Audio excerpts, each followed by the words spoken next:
புகழ்பெற்ற சிற்பிகிட்ட அவருடைய சீடன் வந்து ஒரு நாள் ஒரு கேள்வி கேட்டான்.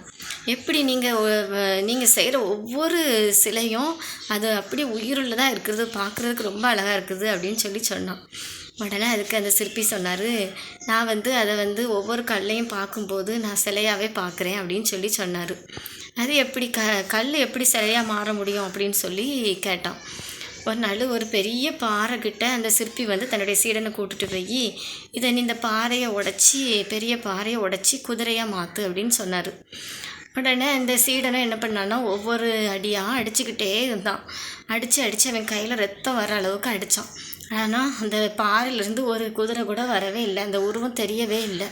உடனே இந்த சீடன் வந்து சிற்பிக்கிட்ட போய் சொன்னான், எனக்கு அந்த உருவமே தெரியல அப்படின்னு சொன்னான். சொல்லிவிட்டு அந்த உளியை வந்து அப்படியே கீழே வச்சுட்டான். என்னால் முடியாது அப்படின்னு சொல்லி கீழே வச்சான். ஆனால் அந்த சிற்பி என்ன சொன்னார்னா, இந்த நீ அடிக்கிற ஒவ்வொரு அடியும் முதல் அடியிலிருந்து ஒவ்வொரு அடியும் உனக்கு வெற்றியை தான் உருவாக்குது. நீ அடிக்கிற கடைசி அடி வந்து உனக்கு வெற்றியை உருவாக்காது. நீ முதல்ல இருந்து ஆரம்பத்துலேருந்து நீ எடுத்த ஒவ்வொரு முயற்சியுமே உனக்கு வெற்றியை தரோம் அப்படின்னு சொன்ன உடனே அவன் திரும்ப மறுபடி ஒளியை வச்சு அடிக்க ஆரம்பித்த உடனே மறுபடி அதில் அந்த பாறையில் அந்த குதிரை உருவம் தெரிஞ்சது. வாழ்க்கையும் அப்படிதாங்க.